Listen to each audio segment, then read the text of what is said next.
नमस्कार विद्यार्थी मित्रमैत्रिणींनो, केसागर पब्लिकेशनच्या केसागर करिअर अकॅडमी युट्यूब चॅनलवरती तुमचं पुन्हा एकदा स्वागत आहे. राज्यसेवा 2025 ची तयारी करणारे विद्यार्थी जिओग्राफी ऑप्शनलशी संबंधित आपण इथं सेशन कंडक्ट करत आहोत.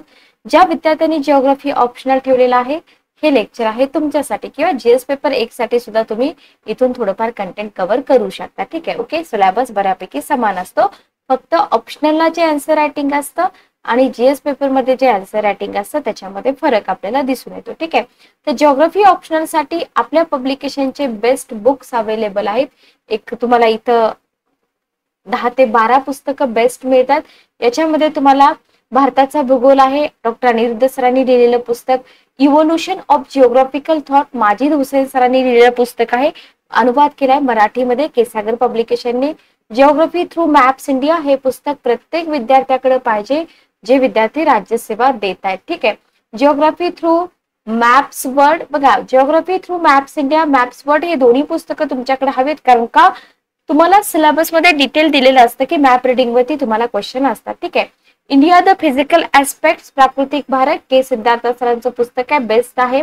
त्याच्यानंतर महाराष्ट्राचा भूगोल, महाराष्ट्रातील जिल्हे, मानवी भूगोल पुस्तक मस्ट आहे, सगळ्यांकडे असायलाच पाहिजे.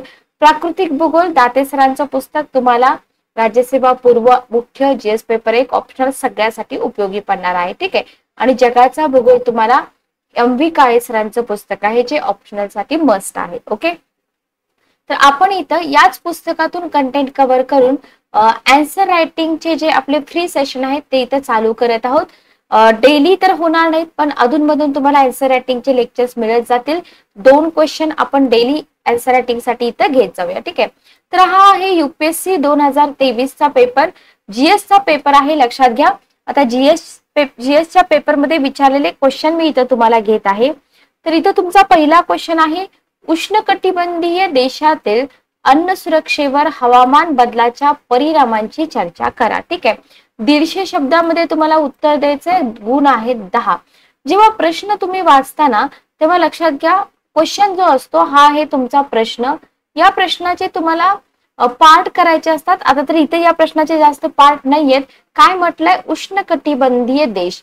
याच्यामध्ये तुम्हाला उष्ण कटिबंध म्हणजे काय, किंवा क्लायमेट झोन और लॅटिट्यूडनल झोन्स जे आहेत ना ते तुम्हाला माहित असायला पाहिजे. म्हणजे पहिली गोष्ट आपली इथं काय क्लिअर पाहिजे, कटिबंध म्हणजे काय हे तुम्हाला इथं माहित असायला पाहिजे. ठीक आहे, क्लायमेट झोन.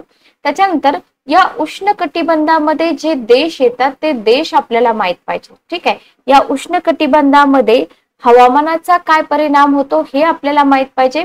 आणि सगळ्यात महत्वाचं म्हणजे अन्न सुरक्षेशी रिलेटेड तुम्हाला विचारलेलं आहे की अन्न सुरक्षेवरती हवामान बदलांचे काय परिणाम होतात त्याची चर्चा करा. म्हणजे इथं आपल्याला क्लायमेट झोन माहित पाहिजे, त्याच्यानंतर हवामान बदलत असतं, बरोबर. तर या हवामान बदलाचे अन्न सुरक्षेवरती काय परिणाम होतात ते तुम्हाला इथं विचारलेलं आहे. आता आन्सर स्टार्ट करायच्या आधी इथं जेव्हा तुमचा सिलेबस कव्हर असतो, जेव्हा तुम्ही शिकलेले असतात हे सगळं, जिओग्राफी ऑप्शनल असेल, जीएस पेपर साठी जिओग्राफी असेल, तर इथं लक्षात घेण्यासारखी गोष्ट काय आहे, पृथ्वीच्या पृष्ठभागावरील एखाद्या स्थळाचं जल वायू मापन जे असतं ना, जलवायू मापन म्हणजे याला आपण काय म्हणतो, दीर्घकालीन सरासरी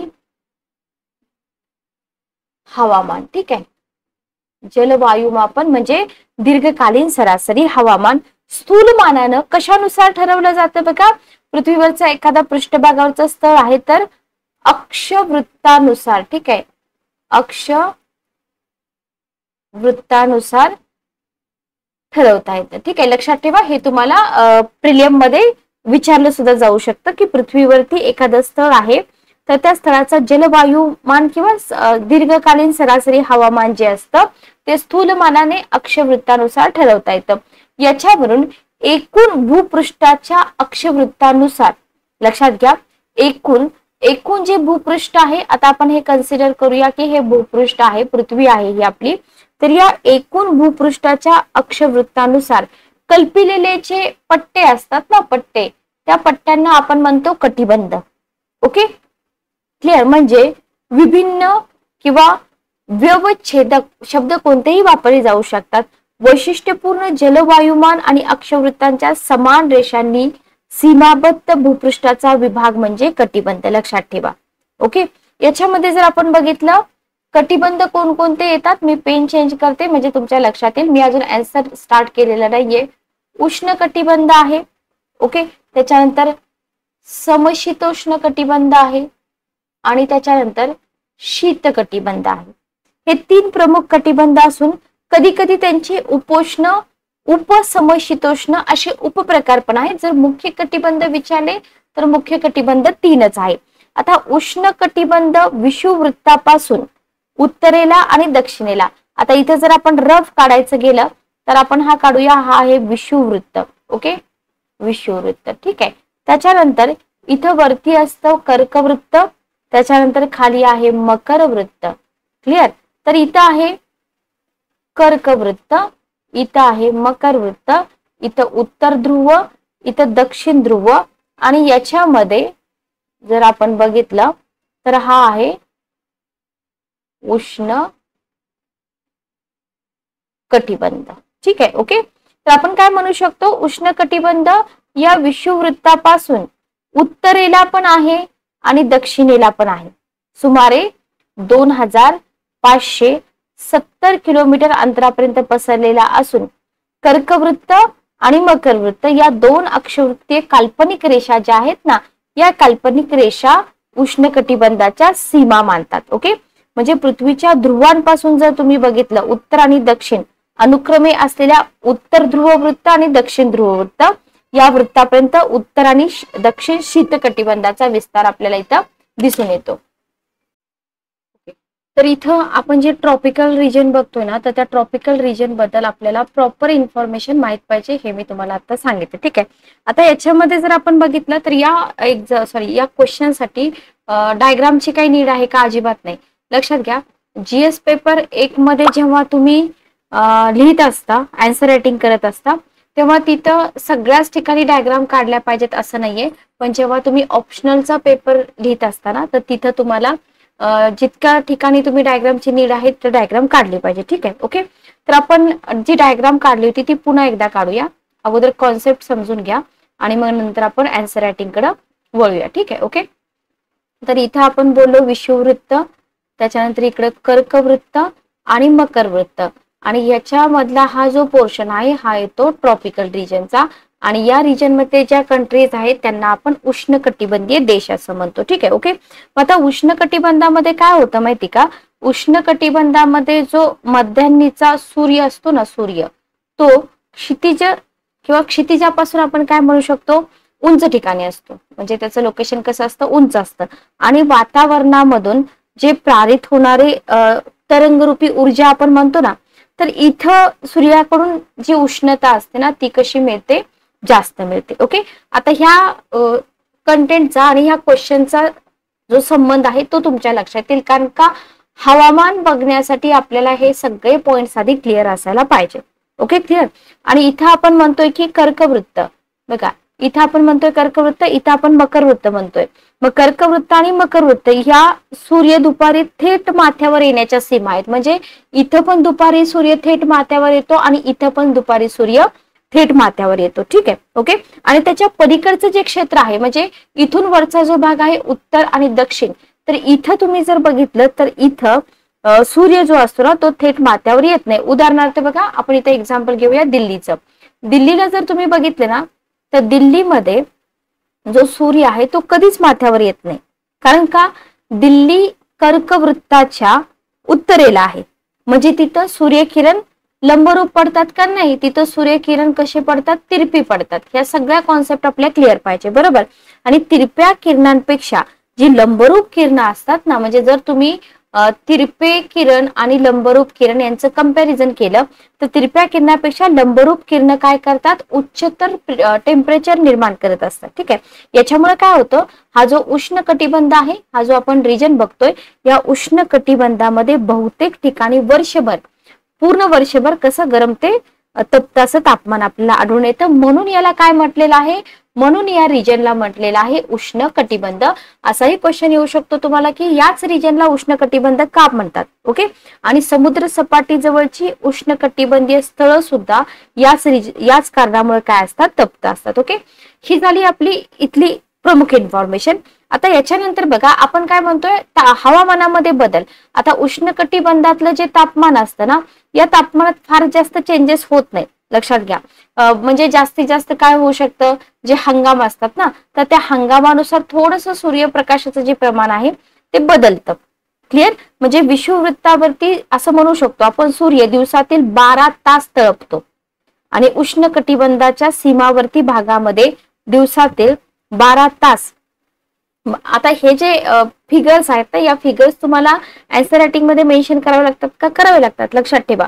आता तिथली उंच स्थळे हिवाळ्यामध्ये थंड राहतात, कारण का दर 300 मीटर उंची माग 20 सेंटीग्रेडने तापमान काय होतं, कमी होतं. म्हणून तिथं तुम्हाला जी उंच स्थळं आहेत ना या रिजन मध्ये, ती हिवाळ्यामध्ये थंड दिसतात. रिजन पण माहित पाहिजे. ठीक आहे.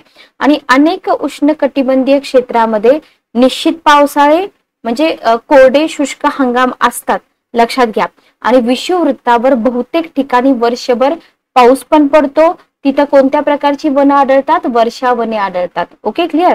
आणि याच्या उत्तरेच्या आणि दक्षिणेच्या प्रदेशामध्ये 1 किंवा 2 अल्पकालीन काय असतात, शुष्क हंगाम असतात. ओके. कसले हंगाम असतात, शुष्क हंगाम असतात, बरोबर. आणि जिथे शुष्क हंगाम असतात तिथं आपल्याला सवाना आणि विखुरलेले वृक्ष आणि झाडे झुडपे दिसून येतात, लक्षात घ्या. तर ही इन्फॉर्मेशन तुम्हाला इथं माहित असायला हवी आहे.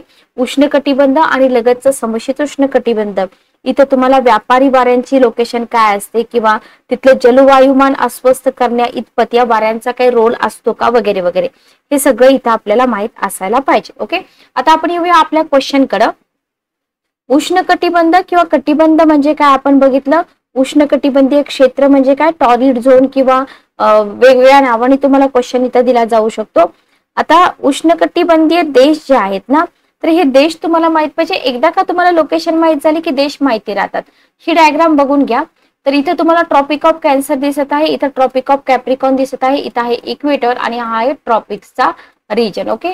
तर जगाच्या भूगोलाचा जो नकाशा आहे ना, तर हा जो मॅप आहे, या मॅप मध्ये तुम्ही बघू शकता की कोणकोणते देश येतात. कमेंट बॉक्स मध्ये मला नक्की सांगा की इथं कोणते देश येतात. आणि आपला भारत जो आहे ना, हा आपला भारत उष्ण कटिबंधीय हवामानामध्ये मोडतो का. ठीक आहे.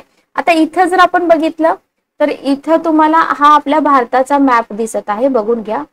तर इथं तुम्हाला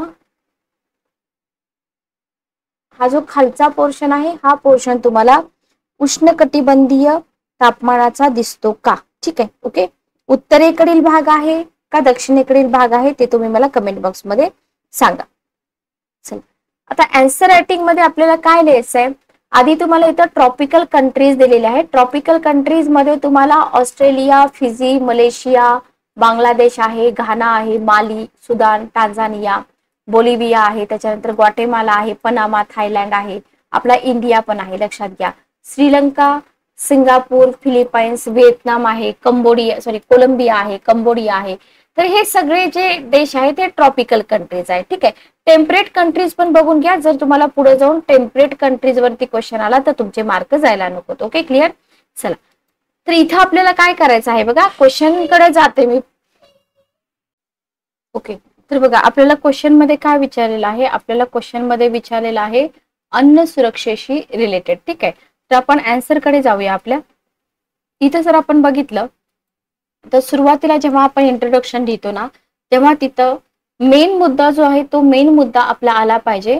तर इथं इफ्री ही जी संस्था आहे ना, इफ्रीच म्हणतात त्याला शॉर्ट फॉर्म मध्ये, त्याच्या ग्लोबल फूड पॉलिसी रिपोर्ट 2022 नुसार पूर्व आणि दक्षिण आफ्रिकेसारख्या प्रदेशातील 28 दशलक्ष लोकांसह सुमारे 70 दशलक्ष लोकांना हवामान बदलामुळे काय झाले, उपासमारीचा धोका झालेला आहे. ठीक आहे. ओके. आता इथं पूर्व आणि दक्षिण आफ्रिका आपण का बोललोय तुम्ही मला कमेंट बॉक्स मध्ये सांगा. कारण का आपण म्हणतोय उष्ण कटिबंधीय भागातील जे देश आहेत ना, त्याच्याबद्दल आपल्याला इथं क्वेश्चन विचारलेला आहे. ठीक आहे. Okay, clear. तर हा तुमचा व्हॅल्यू ऍडिशनल पॉईंट झाला. म्हणजे आन्सर चेक करणाऱ्याला हा आहे 2023 चा क्वेश्चन पेपर. तर त्यांना लक्षात येतं की करंट अफेअर्सशी पण रिलेटेड बराच डाटा या विद्यार्थ्यांनी इथं दिलेला आहे. ठीक आहे, ओके. आता याच्यामध्ये जर बघितलं आपण, हवामान बदलामुळे काय झालेलं आहे, उपासमारीचा धोका झालेला आहे.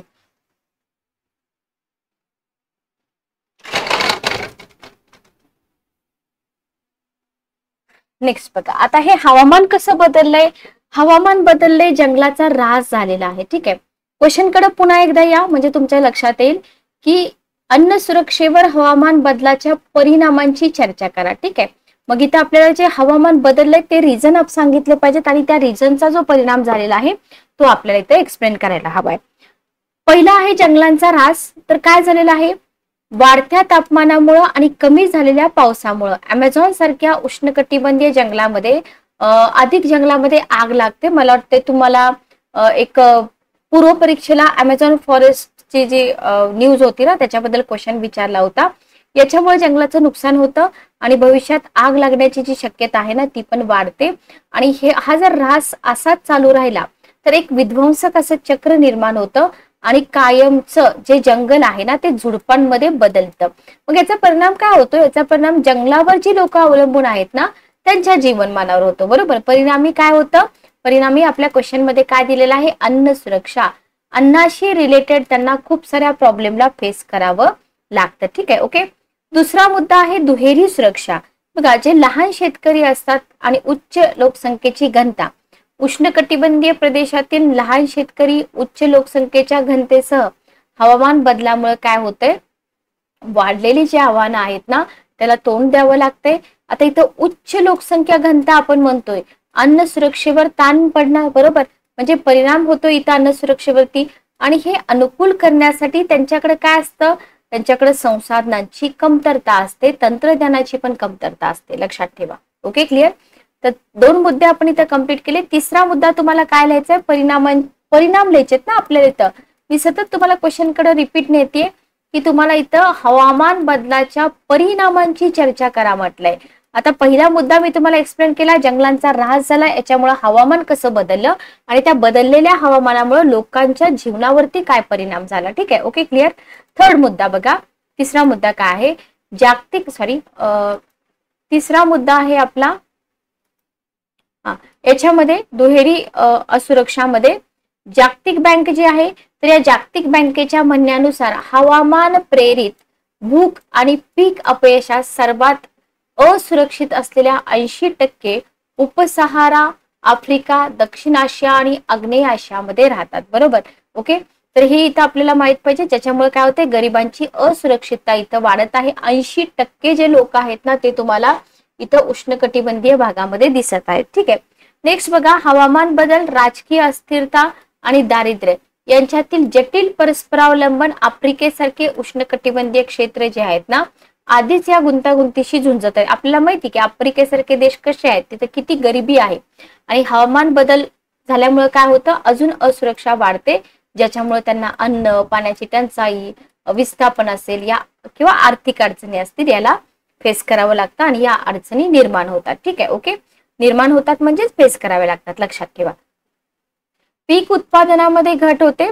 बघा, टेम्परेचर वाढलंय, पाऊस कमी झालाय, बाष्पीभवन वाढलंय, जमिनीतला ओलावा कमी झालाय, त्याच्यामुळे काय होतं, पीक उत्पादकतेवर परिणाम होतो. इथे तुम्हाला IPCC सेकंड रिपोर्ट जो आहे 1/3 जमीन अगोदरच खराब झाली असं म्हटलेलं आहे आणि 2050 पर्यंत तांदूळ आणि मका उत्पादन 20 ते 30% पर्यंत कमी येईल. का होतं हे सगळं, हवामान बदलामुळे. ठीक आहे, भारत, नायजेरिया, ब्राझील आणि इंडोनेशिया यांसारख्या राष्ट्रांना मंद कृषी विकासाचा सामना करावा लागेल, ज्याच्यामुळं अन्न उपलब्धतेची चिंता जी आहे ना ती काय होणार आहे, वाढणार आहे. ठीक आहे, ओके, क्लिअर. चला नेक्स्ट आपण पुढे जाऊया. जिरायती जमिनीचे नुकसान. बघा, समुद्राच्या पातळीत वाढ, किनारपट्टीची धूप, खाऱ्या पाण्याची घुसखोरी आणि पूर याच्यामुळे उष्णकटिबंधीय किनारपट्टी भागामध्ये आणि लहान बेटावर काय झालेलं आहे, शेतजमिनी निरुपयोगी बनलेल्या आहेत. परिणामी काय होतं, अन्न उत्पादन होणार नाही. बरोबर, बांगलादेश, फिलिपाईन्स, फिजी यांच्यासारखे देश मोठ्या प्रमाणावर किनारपट्टीवर लोकसंख्या असलेल्या सुपीक जमिनी, त्याच्यानंतर गोड्या पाण्याचे जे सोर्स आहेत ते काय होत आहेत, त्या हवामान बदलामुळे कायमचे नष्ट होत आहेत किंवा त्यांना त्याच्या जोखमीचा सामना करावा लागतोय. शेतकऱ्यांचं स्थलांतर होतं, उपजीविकेचं नुकसान. हे गरिबांसाठी अन्न सुरक्षेला गती देतं आणि त्यांच्याकडे उत्पन्नाचे पर्यायी साधन कसे आहेत मर्यादित आहेत. ठीक आहे, ओके क्लिअर. इथं जिरायती जमिनीचं नुकसान झाल्यामुळे आपल्याला हे सगळं दिसून येतं. नुकसान का होतं? हवामान बदल. बदलते वाढते ऋतू. बघा, जागतिक तापमानात वाढ झाल्यामुळे झाडं आणि पूर्वीपेक्षा लवकर किंवा उशिरा फळं देतात, बरोबर. आणि मानवासह त्यांना अन्न देणाऱ्या ज्या प्रजाती आहेत ना, त्या नष्ट होत आहेत ह्या हवामान बदलामुळे. पाण्याची उपलब्धता कमी होते, मातीचा ऱ्हास होतोय परिवर्तनशीलतेमुळे. हिमनदी असेल, नदीचा प्रवाह कमी होतोय, बाष्पीभवन जास्त झाल्यामुळं उष्णकटिबंधीय देशामध्ये सिंचनासाठी काय होतंय? पाण्याची उपलब्धता कमी होते. तर हे बुलेट पॉइंट तुम्हाला असे लिहायचे आहेत व्यवस्थित. आणि इथं काय होते बघा, उष्णकटिबंधीय कृषी झोनमध्ये पीक उत्पादनास मर्यादा येते का? पाण्याची टंचाई, बरोबर. पावसावर आधारित शेती भारतातील 60% लोकांना रोजगार देते आणि जर हवामान बदलामुळे इथं जर पाऊसच नाही पडला तर रोजगार कुठून मिळणार, बरोबर. वाढलेली कीड आणि रोग. FAOच्या मते दरवर्षी 40% अन्न पिके वनस्पती कीटक आणि रोगांमुळे नष्ट होतात, बरोबर. आता तुम्ही म्हणाल मॅडम याला तर मेडिसिन वगैरे असतात की त्यांचे, बरोबर, कीटकनाशके वगैरे. ते बरोबर आहे, पण हवामानामुळे काय होते? उबदार आणि दमट उष्णकटिबंधीय हवामानामुळे काय होतात? की असे कीटक वगैरे रोग निर्माण होतात आणि अन्न सुरक्षिततेवर परिणाम करतात. ठीक आहे. संपूर्ण हॉर्न ऑफ आफ्रिकेमध्ये वाळवंटातील टोळांच्या अलीकडील आक्रमणामुळे काय झालेले आहे? पिकांची कीटकांची आपल्याला असुरक्षितता दिसून येते. मत्स्य व्यवसायाला धोका. बघा, महासागरातील तापमान वाढ आणि आम्लीकरणामुळे काय झाले? माशांचं प्रजनन, अधिवास असेल, स्टॉक वितरण असेल, त्यांना हानी पोहोचते. आणि याचा फटका ऑलरेडी आपल्या भारताला, इंडोनेशिया, मलेशिया सगळे उष्णकटिबंधीय देश यांना बसतो. आणि सागरी मत्स्यपालनावर जो भाग अवलंबून आहे, जिथले लोक अवलंबून आहेत, तिथं परिणाम होतो. ठीक आहे. आता पोषण सुरक्षेवर परिणाम होतो, कारण का? गरिबांसाठी सूक्ष्म पोषक मासे स्वस्त असतात की नाही, आणि प्रथिनांचे स्रोत आहेत. पण इथं काय होतं? या काय म्हणतात, क्लायमेट चेंजमुळे परिणाम झालेला दिसून येतो अन्न सुरक्षेवरती. ठीक आहे. UNFCCC COP27 तुम्हाला राज्यसभेला विचारतात, ते ओळखलेलं आहे की अन्न सुरक्षा रक्षण करणं आणि उपवासमार संपवणं ही मूलभूत प्राथमिकता. आपल्याला विचारतात की नाही SDG गोल, MDG गोल, तसेच निसर्गावर आधारित उपायांवर लक्ष केंद्रित केलं, जसं की जंगल आणि पाणथळ जागा पुनर्संचयित करणं, हवामान बदल कमी करणं आणि अनुकूल करणं. ठीक आहे, ओके. तर असा हा एक क्वेश्चन होता, जास्त काही अवघड नव्हता, पण तुम्हाला करंट अपडेट डाटा लिहावा लागणार होता इथं. ठीक आहे, ओके क्लिअर. चला नेक्स्ट क्वेश्चन बघा. नेक्स्ट क्वेश्चन आपला आहे डेक्कन ट्रॅपशी रिलेटेड. क्वेश्चन तुम्हाला विचारलंय की डेक्कन ट्रॅपच्या नैसर्गिक संसाधनांच्या संभाव्यतेची चर्चा करा. ठीक आहे, काय विचारले बघा तुम्हाला? डेक्कन ट्रॅपच्या नैसर्गिक संसाधनांच्या संभाव्यतेची चर्चा करा. 150 शब्दामध्ये उत्तरलेचे गुण आहेत 10. ओके. आता क्वेश्चन पुन्हा एकदा आपण बघूया. डेक्कन ट्रॅप म्हटलंय म्हणजे तुम्हाला डेक्कन ट्रॅप माहिती पाहिजे, बरोबर. नैसर्गिक संसाधनं म्हटलंय आणि त्याची काय संभाव्यता आहे याची चर्चा करा म्हटलंय. ठीक आहे. आता क्वेश्चन तुम्हाला इथं काय आहे? चर्चा करा. चर्चा करा म्हणजे काय काय लिहायचं असतं ते तुम्हाला माहित पाहिजे. हे जे कीवर्ड्स असतात ना, तर हे कीवर्ड्स तुम्हाला माहिती असायला पाहिजे.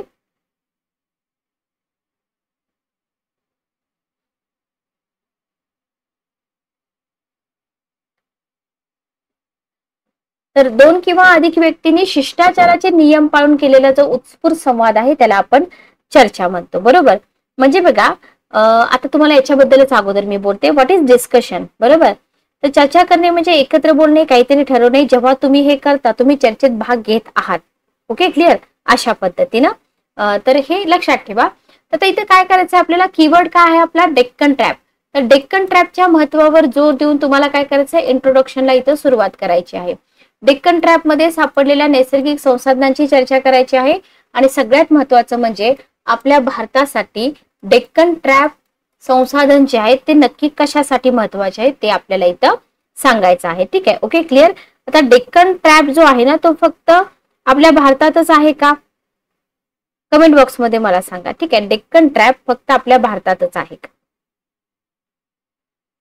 किंवा दख्खनचा बंद असं म्हटलं जातं जर पूर्ण मराठीमध्येच लिहायचं आपल्याला सगळं. बघा, दख्खनचा बंद जर तुम्ही बघितलं तर एक मध्य भारतातील भूस्तर प्रणाली आहे. ठीक आहे, याला डेक्कन ट्रॅप म्हटलं जातं. ट्रॅप हा स्वीडिश शब्द आहे, लक्षात ठेवा. आणि म्हणजे जिन्याच्या पायऱ्या असतात ना, त्याला ट्रॅप म्हटलं जातं.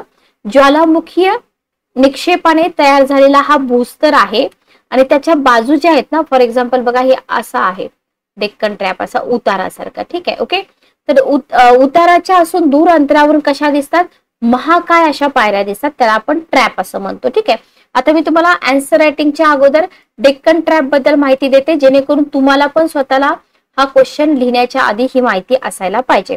बघा निर्मिती कशी झालेली आहे डेक्कन ट्रॅपची, तर डेक्कन ट्रॅपची जर निर्मिती बघितली तर भारतीय द्वीपकल्पामध्ये क्रेटेशस कल्प जो आहे ना, या क्रेटेशस कल्पाच्या शेवटच्या कालखंडापासून इओसीन कालखंड, मी तुम्हाला ही टाइम स्केल शिकवली आहे, तुम्ही लेक्चर बघून घ्या.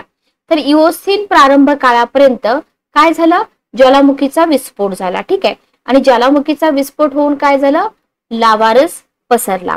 मग प्रवाही बेसाल्ट लावा पूर्वीच्या अस्तित्वात असलेल्या 10 लाख किमी हा जो प्रदेश होता विस्तीर्ण, इथं पसरला. त्याच्यामुळे इथं तुम्हाला काय मिळतं, हजारो मीटर जाडीच्या लावाचं निक्षेपण झालेलं दिसतं. आणि ही जी क्रिया होती ना, प्रक्रिया होती, ही भूशास्त्रीय दृष्ट्या प्रदीर्घ काळापर्यंत चालू होती. मग हा डेक्कन ट्रॅप जो तुम्हाला आहे हा कुठं कुठं दिसतो, गुजरातमध्ये कच्छ आणि काठियावाड, महाराष्ट्र आणि एमपी, छत्तीसगड, झारखंड, त्याच्यानंतर वायव्य कर्नाटक असेल, त्याच्यानंतर विलगपणे जर बघितलं आंध्र प्रदेशामध्ये राजमुंद्री, युपी, तामिळनाडूमध्ये पण डेक्कन ट्रॅप आढळतो. विभागणी जर तुम्ही केली, डेक्कन ट्रॅपची विभागणी पण तुम्हाला विचारू शकतात. ऊर्ध्व ट्रॅप आहे, मध्य ट्रॅप आहे आणि निम्न ट्रॅप आहे. ऊर्ध्व ट्रॅप मध्ये तुम्हाला महाराष्ट्र, गुजरात, काठियावाड, ओके, इथे ज्वालामुखीचे राखेचे थर आहेत, सरासरी जाडी आहे 450 मीटर. मध्य ट्रॅप आहे भारत आणि माळव्याचा पठार, 1200 मीटर पर्यंत जाडी आढळते. निम्न ट्रॅप आहे भारत आणि तमिळनाडू, 150. ओके, खडक आणि खनिजे, डेक्कन ट्रॅप प्रामुख्याने कशाचा आहे, बेसाल्ट खडकाचा आहे, बरोबर. याच्याशिवाय डोलोमाइट, त्याच्यानंतर ग्रॅबो असेल, हे खडक आढळतात.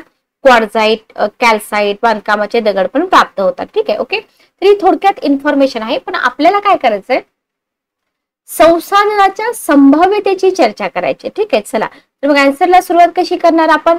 डेक्कन ट्रॅप हा पश्चिम मध्य भारतामध्ये स्थित असा जाड बेसाल्टिक खडकाचा एक प्रदेश आहे. पृथ्वीच्या इतिहासातील सर्वात मोठ्या ज्वालामुखीच्या उद्रेकाशी संबंधित आहे. द्वीपकल्पीय भारताचा एक महत्वपूर्ण भाग महाराष्ट्र, गोवा, गुजरात राज्यामध्ये आणि काही प्रमाणात मध्य प्रदेश आणि दक्षिण राजस्थानमध्ये व्यापतो. बरोबर आहे, जे मी तुम्हाला सांगितलं ते सगळं तुम्हाला एकदम माहित असायला पाहिजे.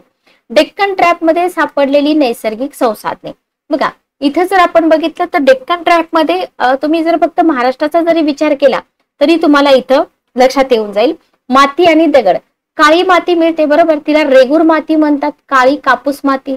ओके, काळ्या मातीमध्ये लोह, चुना, अल्युमिनियम, मॅग्नेशियम भरपूर असतं, त्याच्यामुळं पोटॅशियम असतं, त्याच्यामुळे काय होतं, या मातीमध्ये जे पिकं असतात ना, कापूस, कडधान्य, बाजरी, तंबाखू, लिंबूवर्गीय फळ या जमिनीमध्ये लागवड केली जाते. ठीक आहे, ओके. खडक जर बघितलं, प्राचीन गुफा मंदिरे डेक्कन ट्रॅप मध्ये आपल्याला बेसाल्ट मध्ये कोरलेली दिसतात. मुंबई समुद्र किनाऱ्यावरील लहान बेटावरती एलिफंटा लेणी हे एक एक्झाम्पल आहे, बरोबर. अजून बरीच लेणी आहेत, पण इथं तुम्ही एक एक्झाम्पल लिहिलं तरी चालेल. Okay, clear. नेक्स्ट बघा, नॉन फेरस खनिजे आहेत का, आहेत. बॉक्साईट सापडतं की नाही. भारतातील बॉक्साईटचे साठे देशाला स्वावलंबी ठेवण्यासाठी कसे आहेत, पुरेसे आहेत. झारखंड, महाराष्ट्र, एमपी, छत्तीसगड, गुजरात, मुख्य साठे तुम्हाला इथे लिहायचे आहेत की बॉक्साईटचे मुख्य साठे कुठे आहेत. फेरस खनिजे जर तुम्ही बघितली तर भारताकडे लोह खनिजाची मुबलक संसाधने आहेत. आशियातील लोह खनिज, बघा फक्त महाराष्ट्राबद्दल लिहू नका, डेक्कन ट्रॅप ज्या ज्या स्टेटमध्ये आढळतो तेवढं सगळं आपल्याला इथं लिहायचं आहे. महाराष्ट्र आणि गोवा हे जिल्हे लोह खनिजाचे महत्वाचे उत्पादक म्हणून उदयास आलेले आहेत. ओके, त्याच्यानंतर नैसर्गिक वायू जर आपण बघितलं तर हे सगळ्या तेल क्षेत्रामध्ये इथं भाग जो आहे तो नैसर्गिक क्षेत्राचा म्हणतो आपण. पूर्व किनारपट्टी, त्रिपुरा, राजस्थान, गुजरात आणि महाराष्ट्रातील समुद्र किनाऱ्यावरील विहिरीमध्ये विशेष साठे आहेत, बरोबर, नैसर्गिक वायूचे.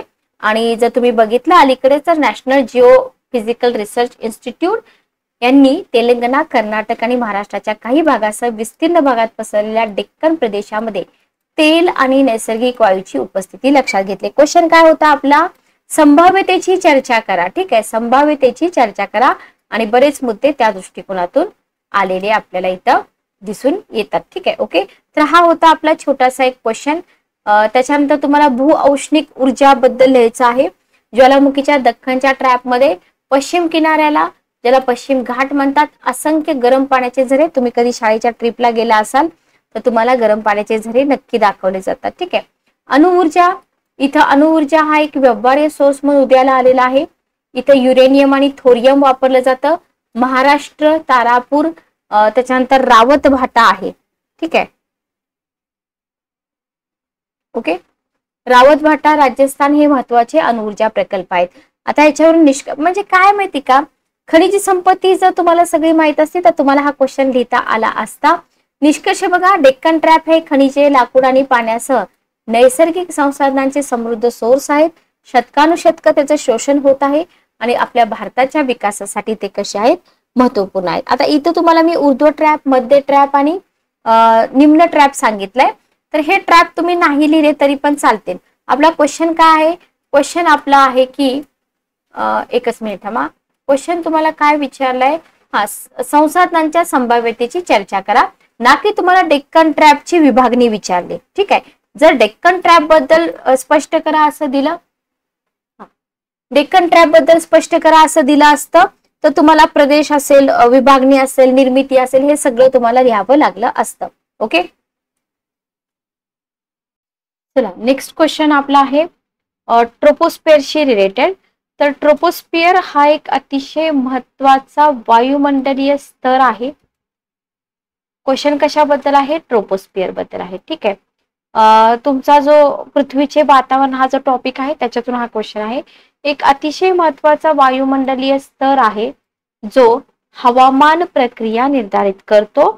कसं करतो, ठीक आहे. 250 शब्दामध्ये लिहायचंय, 15 गुण आहेत. ओके. आता इथं बघा, इथं आपल्याला मेन कीवर्ड काय आहे, ट्रोपोस्फिअर. बरोबर. ट्रोपोस्फिअरचं स्पष्टीकरण तुम्हाला करायचंय की ट्रोपोस्फिअर काय आहे नक्की. ओके. ट्रोपोस्फिअर म्हणजे काय, त्याच्यानंतर ट्रोपोस्फिअरची वैशिष्ट्य तुम्हाला द्यायची आहेत. त्याच्यानंतर तुम्हाला हवामानाच्या ज्या घटना होतात त्याच्यामध्ये ट्रोपोस्फिअरचं महत्व काय ते स्पष्ट करायचं आणि मग आपल्याला निष्कर्ष द्यायचा. ओके. बघा, इथे जर आपण बघितलं तर ट्रोपोस्फिअरचा विस्तार असेल पृथ्वीच्या पृष्ठभागापासून किती किलोमीटर पर्यंत आहे, त्याची उंची कुठं जास्त आहे, विषुववृत्तावर सर्वात जास्त आहे का ध्रुवावर सर्वात कमी आहे, अत्यंत उथळ थर आवश्यक आहे, कारण का प्रकाश संश्लेषणासाठी आणि प्राण्यांना श्वास घेण्यासाठी आवश्यक असलेली सगळी हवा धारण करते. ठीक आहे. मग ट्रोपोस्फिअरची रचना असेल 78% तिथं नायट्रोजन, 21% ऑक्सिजन, 0.93% आर्गॉन, पाण्याची वाफ या वायूंचा समावेश होतो. बरोबर. किंवा ट्रोपोस्फिअरला उलटा थर म्हणून सुद्धा ओळखलं जातं. सर्वात घनदाट वातावरणाचा थर आहे. हे सगळं आपल्याला इथं माहित असायला पाहिजे. ठीक आहे. ओके. क्लिअर. बघा, इन्फॉर्मेशन तर खूप आहे पण आपल्याला लिहायचंय काय ते माहित पाहिजे. ओके. क्लिअर. त्याच्यामुळे आपल्याला काय करायचं आहे, सुरुवातीला तर सिंपल लिहायचंय. ट्रोपोस्फिअर म्हणजे काय, हे आहे इथं असतो ट्रोपोस्फिअर, त्याच्यानंतर स्ट्रॅटोस्फिअर, मिझोस्फिअर, थर्मोस्फिअर आणि एक्झोस्फिअर. ओके. 0 ते 12 ते 18 किलोमीटर पर्यंत, म्हणजे तुम्ही म्हणू शकता की सरासरी उंची त्याची 13 किलोमीटर आहे. ठीक आहे. ध्रुवाजवळ साधारणपणे 8 किलोमीटर, विषुववृत्ताजवळ 18 किलोमीटर उंचीपर्यंत पसरतो. ओके. बघा, ट्रोपोस्फिअर हा पृथ्वीच्या पृष्ठभागाच्या सगळ्यात जवळचा आहे. बहुतेक वातावरणीय वस्तुमान आहे, आताच मी तुम्हाला सांगितलं. मुख्यतः नायट्रोजन आणि ऑक्सिजनचा बनलेला असतो. हा थर कशाचा बनलेला असतो, मुख्यतः नायट्रोजन आणि ऑक्सिजनचा. ठीक आहे. प्रमाण पण मी सांगितलं. ट्रोपोस्फिअर मध्ये धूर, पाण्याची वाफ, इथे जर बघितलं कार्बन डायऑक्साईड आणि पाण्याची वाफ कमी प्रमाणात असते. बरोबर. त्याच्यानंतर धूर आणि इतर कण पण असतात.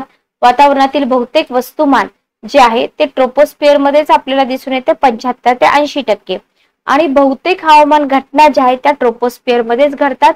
हवामानाचा संदर्भ अल्पकालीन तापमान, वारा, पर्जन्य परिस्थिती आहे जी ठिकाणाहून कशी असते, भिन्न असते. ओके. क्लिअर. तर हे थोडक्यात तुम्हाला ट्रोपोस्फिअर बद्दल इन्फॉर्मेशन लिहायची आहे. वातावरणाची रचना, जर तुम्ही जिओग्राफी मध्ये कुठलंही बुक काढा तुम्ही, वातावरणाची रचना हा जर टॉपिक बघितला तर तिथं तुम्हाला हे सगळं कंटेंट मिळून जातं. ठीक आहे. ओके. क्लिअर. चला बघा, ट्रोपोस्फिअर सगळ्यात खालचा थर आहे, 7 ते 20 किलोमीटर, कुठं कुठं 7 ते 12, 7 ते 18 असं पण दिलेलं आहे. वैशिष्ट्ये काय आहेत बघा, ट्रोपोस्फिअरची वैशिष्ट्ये लिहायला सांगितली की नाही आपल्याला. बरोबर. तर इथं 2 लिहा किंवा 4 लिहिली तर बेस्टच आहेत. ट्रोपोस्फिअर मध्ये जर आपण बघितलं, उंचीसह तापमान कमी होते, सरासरी 6.5 अंश सेल्सिअस प्रति किलोमीटर. वातावरणाच्या एकूण वस्तुमानाच्या 80% आणि एकूण पाण्याची वाफ 99% असते. ट्रोपोस्फिअर म्हणजे जिथे हवामान होते आणि ढग तयार होतात, बरोबर. त्याच्यानंतर तुम्ही काय लिहू शकता, ट्रोपोस्फिअर असा भाग आहे जिथे वायू प्रदूषण आढळतं आणि सगळ्यात जास्त हरितगृह वायू पण आढळतात. तर ही वैशिष्ट्ये तुम्ही ट्रोपोस्फिअरची लिहू शकता.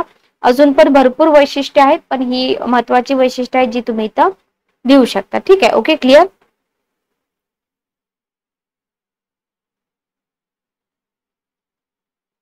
चला पुढे जाऊया.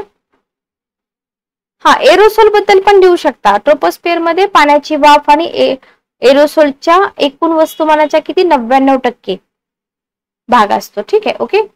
चला, हवामानाच्या घटनेच्या निर्धारणामध्ये ट्रोपोस्फिअरचं महत्व काय आहे बघा. पाण्याची वाफ प्रामुख्याने ट्रोपोस्फिअर मध्ये केंद्रित असते. ठीक आहे, इथं जर बघितलं, उष्णकटिबंधीय प्रदेशामध्ये 4% किंवा अधिक असते. उष्ण आणि आर्द्र प्रदेशामध्ये जास्त सांद्रता असलेल्या ट्रोपोस्फिअर मधील पाण्याच्या वाफेचे प्रमाण तापमान आणि कशानुसार बदलतं, स्थानानुसार बदलतं.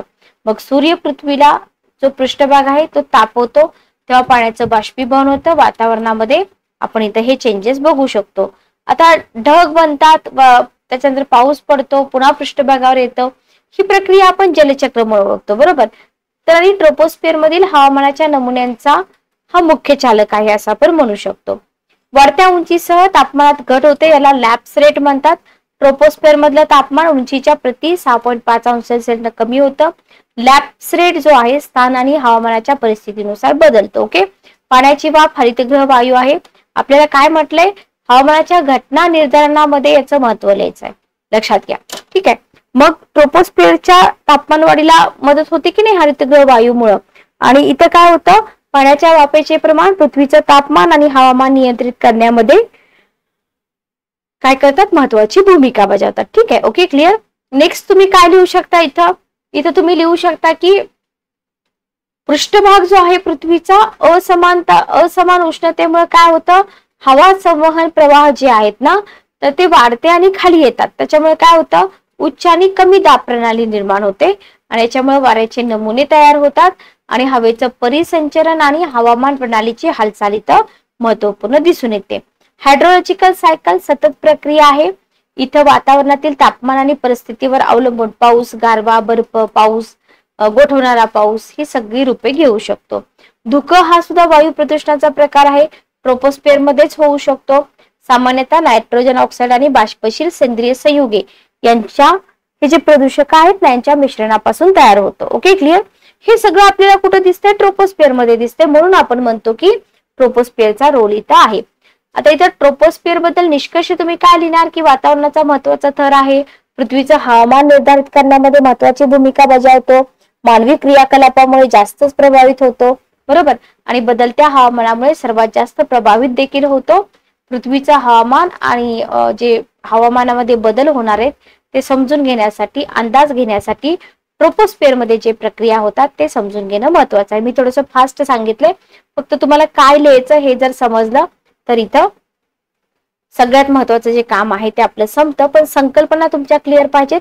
संकल्पना मराठीमध्ये कंटेंट, व्यवस्थित कंटेंट मिळण्यासाठी तुम्ही